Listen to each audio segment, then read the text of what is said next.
En 1966, lorsque le Botswana a obtenu son indépendance du protectorat britannique, elle se vantait d'une route goudronnée de 50 km avec un PIB par habitant d'environ $60. Avec la découverte de diamants peu après l'indépendance, l'économie du Botswana a connu une croissance rapide. Contrairement à d'autres pays africains, qui après avoir découvert des richesses minérales, sont entrés dans des guerres civiles, le Botswana a pu utiliser ses ressources pour soutenir la croissance économique. La petite population du Botswana, actuellement de 2,5 millions d'habitants, sa bonne gouvernance et sa gestion financière prudente lui ont permis d'utiliser sa richesse minière pour atteindre le statut de pays à revenu intermédiaire au milieu des années 90. Bonjour à tous et bienvenue encore une fois sur notre chaîne. Si vous n'êtes pas encore abonné, appuyez sur ce bouton et pendant que vous y êtes, cliquez sur la cloche de notification pour ne manquer aucune de nos vidéos. Dans la vidéo d'aujourd'hui, nous allons examiner l'économie du Botswana, ou tout simplement du miracle du Botswana.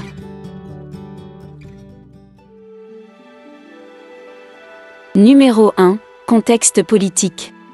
Une démocratie multipartite fonctionne au Botswana, bien qu'un parti, le Parti démocratique du Botswana dirige la nation depuis l'indépendance. Tous les 5 ans, des élections pacifiques ont lieu. Les 2 premiers présidents dirigeaient le pays lorsque les mandats présidentiels n'étaient pas constitués. Le deuxième président a mis en œuvre le mandat de 10 ans, composé de 2 mandats de 5 ans pour les présidents avant de prendre sa retraite. Cela a ensuite vu le Botswana entrer dans une transition pacifique des dirigeants. Cette stabilité politique a permis au pays de croître sans interruption et d'atteindre la plupart de ses jalons de développement. Lors de l'indépendance, les dirigeants du Botswana ont été défiés par la pauvreté du pays et de son peuple. Avec peu ou pas de progrès, leur objectif principal était de faire en sorte que le pays passe de la pauvreté à la richesse. Le premier président, Sir Seretse Khama, s'est donné pour objectif de créer un État centralisé. Cela garantissait que les personnes à l'intérieur des frontières du pays travaillaient ensemble pour le bien de la terre et de ses habitants. Cela a tué le tribalisme et le racisme, garantissant que les habitants et les ressortissants étrangers ont trouvé une place au Botswana. Avec l'apartheid et le racisme endémique dans les pays voisins, le Botswana s'est positionné comme l'alternative démocratique libérale, non raciale. Cela l'a aidé à jouer un rôle majeur, en veillant à ce que la règle de la majorité soit établie en Namibie, au Zimbabwe et en Afrique du Sud.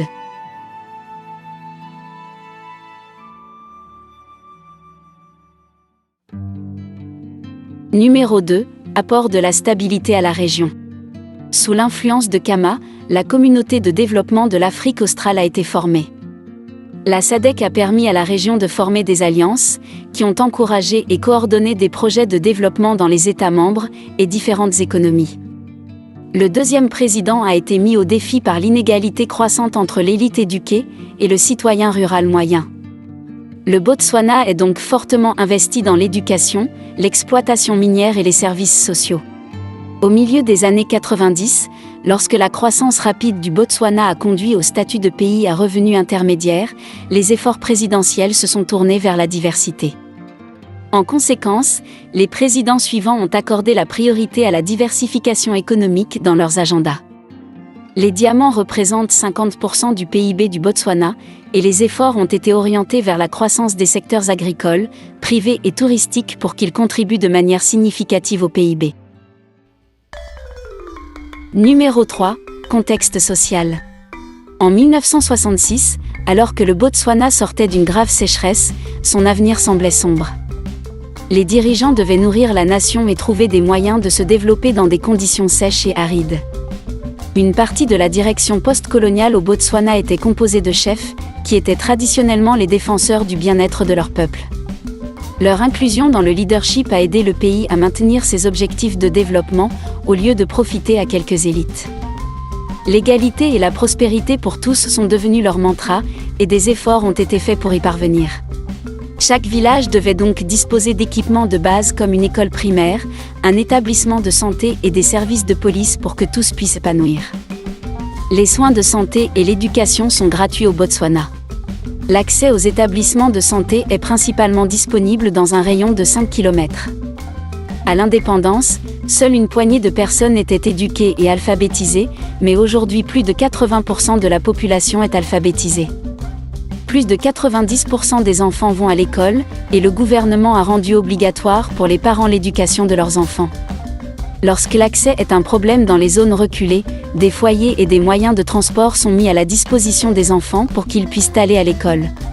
Les limites à la façon dont on peut être éduqué sont infinies, et le gouvernement offre un parrainage jusqu'au premier degré. Les meilleurs étudiants du pays obtiennent des bourses du gouvernement pour étudier dans l'une des 10 meilleures universités du monde. Avant 2010, cette bourse était étendue à toute personne qui réussissait à être acceptée dans n'importe quelle université de la région ou du monde. Cependant, en raison de la récession de 2008 et des faibles ventes de diamants, le ministère de l'Éducation a resserré les choses.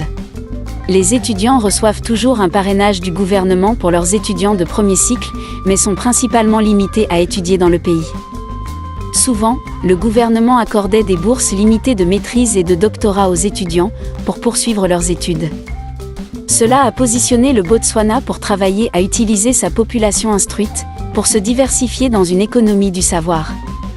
Le Botswana consacre environ 20% de son budget total à l'éducation. L'incidence nationale de la pauvreté était de 16,3% en 2015 et 2016. Contributeur à la croissance. L'exploitation minière est le plus grand contributeur au PIB du pays à 50%, les diamants constituant la majeure partie. Le Botswana extrait des diamants, du cuivre, de l'or, du nickel et de la soude. Dès son arrivée au pouvoir, la direction du BDP a mis en œuvre une politique minière qui a vu l'État prendre les droits fonciers pour toutes les activités minières. Ils soutiennent que vivre dans le respect des droits des tribus entraînera un développement inégal et favorisera le tribalisme. C'était la clé de leur quête pour construire un État central.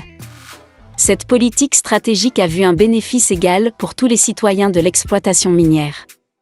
Chaque Botswana bénéficie désormais de soins de santé et d'une éducation gratuite, quelle que soit sa localisation régionale.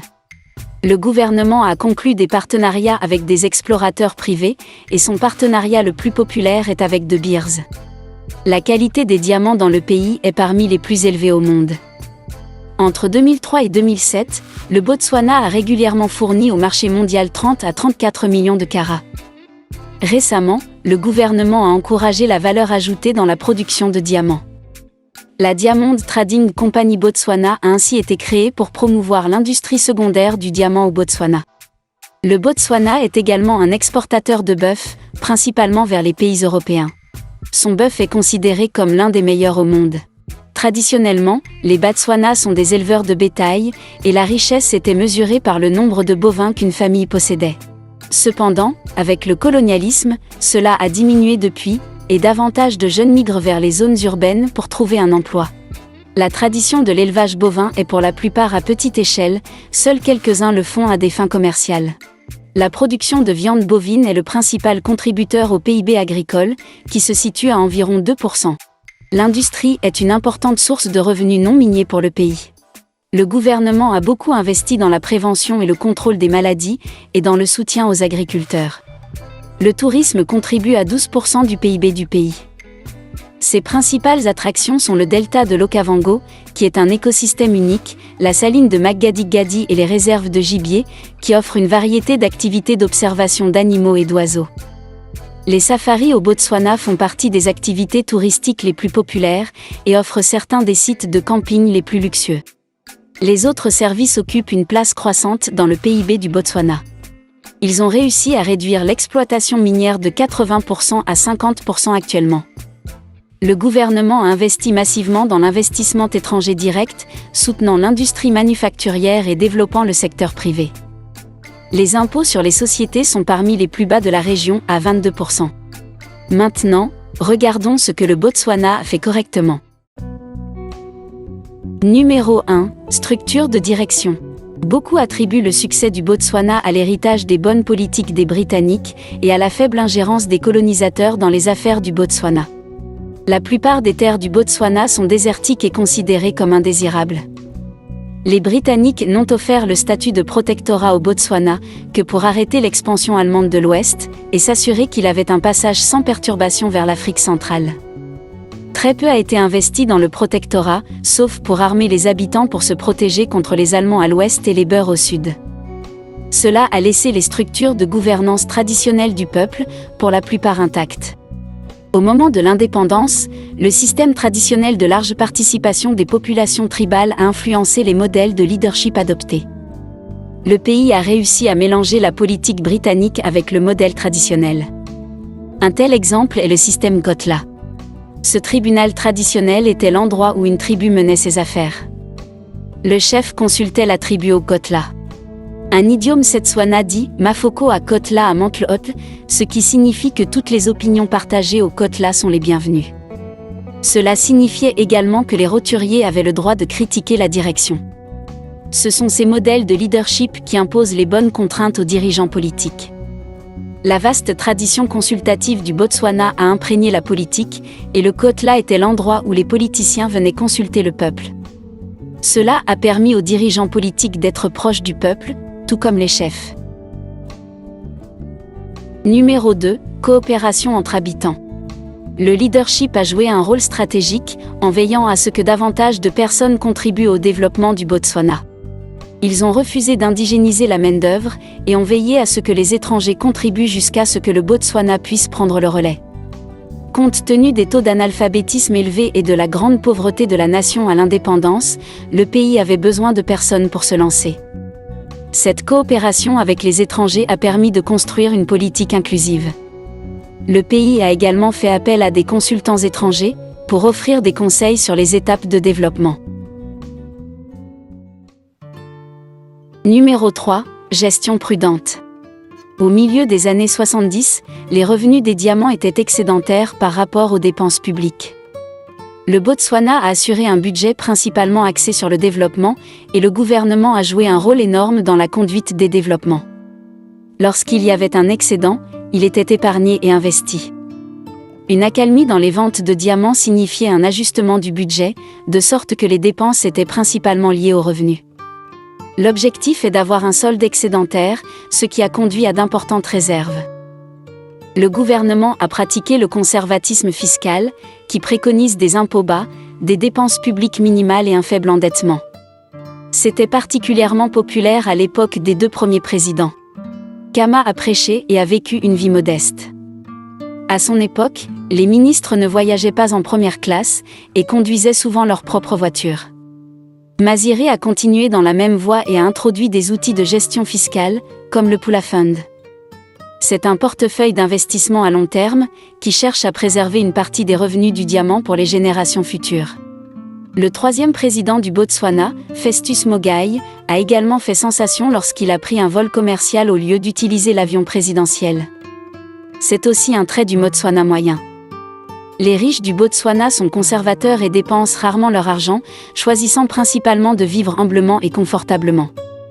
Même si le gouvernement a augmenté ses dépenses au fil des ans, il reste très conservateur et cherche à faire en sorte que les générations futures puissent en bénéficier. Le Botswana a hérité la pratique de la planification du développement national, des Britanniques. Depuis l'indépendance, le Botswana a mis en œuvre 11 plans nationaux de développement. Un plan de développement national décrit les politiques de développement, les stratégies, les programmes et les projets à mettre en œuvre au cours d'une période de plan de 6 ans. Ceux-ci ont grandement contribué au progrès du pays. Le ministre responsable consulte le secteur privé, les autres ministères, la société civile, les autorités locales et les autres partenaires au développement. Numéro 4. Levier de négociation. Le Botswana croit au pouvoir de la négociation. Cette conviction a profité à la nation dans de nombreux domaines clés. Il convient de noter les négociations avec la Grande-Bretagne pour leur offrir une protection contre les Boers et les Allemands. Cela a profité au Botswana avec ses terres et sa petite interruption coloniale, et a profité aux Britanniques avec un accès à l'Afrique centrale. Cela a été suivi par les négociations de la SACU, qui ont vu le Botswana obtenir une plus grande part des revenus commerciaux de l'organisme régional. Le Botswana a invité les sociétés minières à explorer le terrain, ce qui a conduit à la création de plusieurs mines. Une fois la rentabilité des mines de diamants établie, le Botswana a renégocié avec De Beers, ce qui a abouti à une participation de 50% pour le gouvernement. Conclusion.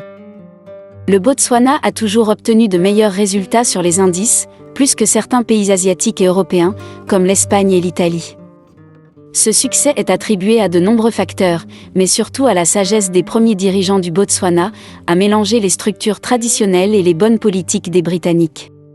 Leur gestion prudente et leur chance de trouver des diamants après l'indépendance ont propulsé le pays dans une période de 35 ans de croissance moyenne, de 6 à 8% par an. L'inflation a rarement été supérieure à 10%, les investissements représentent 20 à 30% du PIB, et la politique de faible endettement garantit que le Botswana est protégé contre les éventualités du marché. Des efforts sont en place pour réduire la dépendance à l'égard des diamants, et une population instruite est un atout majeur pour la nation.